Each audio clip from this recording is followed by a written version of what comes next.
So have you ever had a problem that when you're pressing power button and nothing happen on your laptop?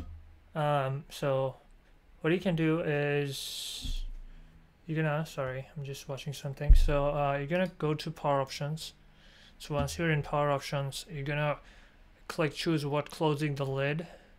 And here you can see when I press the power button, is select shutdown. So all you have to do is just shut down or do nothing, and then shut down and saves change. So every time I press power button, it will automatically shut down no matter what. And when I press the sleep button, do I have sleep button? I don't know. I might have, I don't know. And this is when I close the lid, which is do nothing because I use the external monitor. So yeah. So there's other options which I never really use. So yeah, let me know in the comment what do you guys think about this video again.